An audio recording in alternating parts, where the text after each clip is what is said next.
Muy buenas a todos, soy el pastor Vladimir Aizpurúa Poveda y quisiera que reflexionemos un poquito en un tema que prácticamente ha sido muy escabroso y muy complicado hablarlo, que es el tema de las ofrendas. Muchos grupos han abusado sobre este tema y han dicho cosas que las escrituras no dicen, y esto ha hecho que las personas algunas de ellas tengan un mal concepto de las iglesias evangélicas. Por otro lado, no podemos negar que hay muchas congregaciones que hacen una labor social impresionante y que tienen actividades en pro de la familia, tienen talleres para la comunidad, que tienen comedores, actividades para atender a las personas de la calle, consejerías, programas de atención de niños, víveres, recolecta de víveres, etcétera, y que hacen una labor excelente en beneficio de la comunidad. Bueno, ante todo esto, queda la duda en algunas personas si en momentos de crisis debemos ofrendar o debemos seguir ofrendando, porque ya no tengo el mismo dinero que antes y ya no puedo hacerlo de la misma forma que antes. Quiero referirme a 3 ejemplos bíblicos y que usted me acompañe a que podamos verlo a la luz de las escrituras, bajo ningún tipo de manipulación, sino qué nos dice las escrituras acerca de la ofrenda en tiempos de crisis. ¿Estamos en tiempos de crisis? Claro que sí. ¿Debemos ofrendar o no? ¿Debemos apoyar a las personas necesitadas igual que lo hacía antes, ahora teniendo yo necesidades también?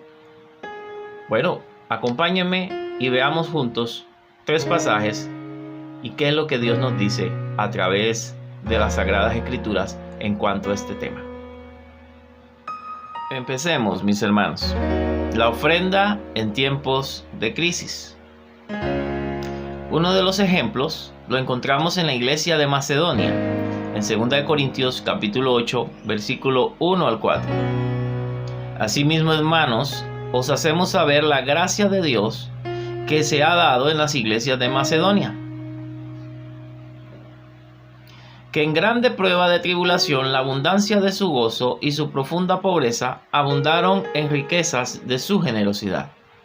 Pues doy testimonio de que con agrado han dado conforme a sus fuerzas y aún más allá de sus fuerzas, pidiéndonos con muchos ruegos que les concediésemos el privilegio de participar en este servicio para los santos. Reflexionemos. Los hermanos de la iglesia de Macedonia era una región que componía posiblemente las iglesias en Filipos, Tesalónica y Berea. Estaban pasando por una situación difícil económicamente. Es por eso que se menciona la frase profunda pobreza. El versículo 2 nos dice que ellos dieron con generosidad. Acá hay una actitud, una característica de su ofrenda. Fueron generosos, no fueron tacaños, sino dieron con generosidad, aún de su profunda pobreza. Significa que ellos estaban pasando por pobreza, por una situación difícil, y aún así dieron con generosidad para ayudar a otros. Verso 4 y el verso 14 que nos menciona esa actitud de generosidad. Se esforzaron, pues lo hicieron. El texto del verso 3 nos dice con todas sus fuerzas y más allá de sus fuerzas. Significa que se esforzaron. Y prestemos atención, estando en situación de profunda pobreza. No pobreza, sino profunda pobreza. Rogaban para que se les permitiese participar. Para ellos no era una carga, sino un ministerio y una forma de servir a Dios. Implicaciones. Es muy fácil ser tacaño en medio de una crisis económica. Podemos tener la mejor de las excusas, pero es admirable ser generosos en medio de la pobreza. Un corazón agradecido da más allá de sus fuerzas, y debemos ver el dar como un privilegio que Dios nos permite para participar en su obra y no como un acto obligado.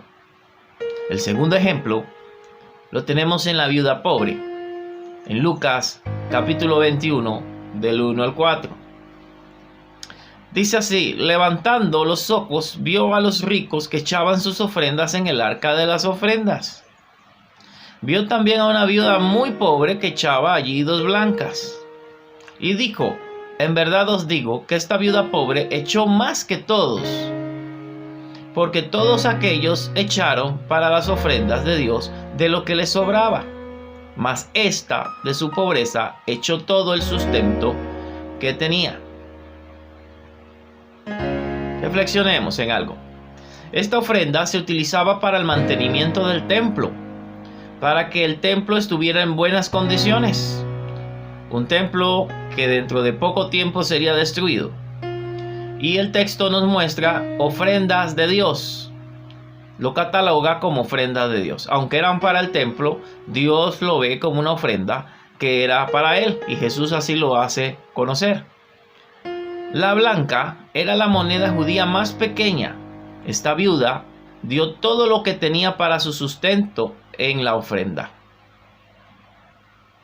No vemos a Jesús molesto por la cantidad que ella dio, como algunos expresan que la importancia está en la cantidad, ya que ella dio menos que los ricos.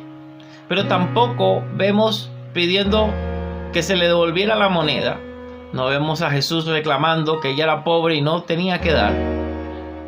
Ella era muy pobre, pero más bien Jesús exalta la actitud de esta mujer, libre, una actitud libre, una actitud que no estaba siendo ejercida por la manipulación ni por nada. Ella estaba ofrendando libremente. Ahora tampoco Jesús nos está invitando a que las personas se queden sin nada. Más bien está contrastándola con la actitud de aquellos que dan sin esfuerzo, que dan de lo que les sobra, de aquello que no les cuesta. A ella tenía una situación de crisis personal y estaba dando todo el sustento que tenía. ¿Qué implicaciones tiene esto? Qué fácil es dar cuando tenemos mucho. Pero qué maravilloso es hacerlo cuando tenemos poco. Una cosa es dar cuando nos sobra y otra muy diferente es hacerlo en medio de la pobreza o la escasez. Tercer ejemplo, específicamente, más allá de la región de Macedonia, específicamente la iglesia de los filipenses. Filipenses 4, 15 al 16, dice: y sabéis vosotros, oh filipenses, que al principio de la predicación del evangelio, cuando partí de Macedonia, ninguna iglesia participó conmigo en razón de dar y recibir, sino vosotros solos. Pues aún a Tesalónica me enviaste una y otra vez para mis necesidades. Reflexionemos un poco. Esta ofrenda, en esta ocasión, era para apoyar al apóstol Pablo en sus necesidades, para que él pudiera seguir anunciando el evangelio. La iglesia, dice el mismo texto en el verso 14, le apoyó en un momento difícil que estaba pasando. Creemos que el apóstol Pablo estuvo encarcelado debido a la predicación de la palabra de Dios. Según el verso 15 y verso 16, fue la única congregación que le apoyó con sus necesidades. Pablo expresa que no está buscando autobeneficiarse, sino el crecimiento espiritual de la iglesia, según el verso 17. Y en el contexto anterior vemos decir a Pablo de que él sabe vivir en la abundancia y en la escasez y por todo está enseñado, sabe adaptarse a la situación, y que este no era el punto, sino quería que la iglesia produjera fruto. El verso 18 dice que esa ofrenda es de olor fragante, aceptable, agradable a Dios. Es una bendición para él, para la vida de él. Pablo afirma que debido a esa actitud que mostraron los filipenses para con él, Dios les suplirá todo lo que les falte conforme a sus riquezas en gloria. Verso 19 al verso 20. Hay que aclarar que Pablo no estaba pidiendo para sus necesidades.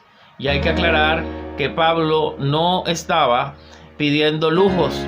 Pablo fue ayudado por esta iglesia para que pudiera continuar predicando el evangelio. no para vivir de una manera elegante, fina, como un rico, sino para poder seguir predicando el evangelio aún desde la cárcel. Implicaciones. Dar para Dios no debe ser una carga ni una obligación, sino un privilegio. La ofrenda, el ofrendar, es algo agradable para Dios. Cuando das para la obra de Dios, Dios no promete hacerte rico, como enseña la falsa doctrina de la prosperidad, pero sí promete suplir todas tus necesidades. Y en otros pasajes, que abundemos, dice que abundemos para poder seguir ayudando a otros. Conclusiones. Vimos 3 tipos de ofrendas. La de la viuda para el mantenimiento del templo. La de la región de Macedonia para ayudar a las personas necesitadas. Y la de la iglesia de los filipenses para apoyar el ministerio de Pablo. Debemos ser generosos en medio de nuestra limitación económica para ayudar a otros. En medio de nuestras limitaciones, Dios ve el esfuerzo que hacemos más allá de la cantidad para apoyar la obra de Dios. Cuando apoyas a que se siga predicando el evangelio de Dios, aún en medio de las necesidades que podamos tener, Dios no promete hacernos ricos, pero sí suplir todas nuestras necesidades conforme a sus riquezas en gloria.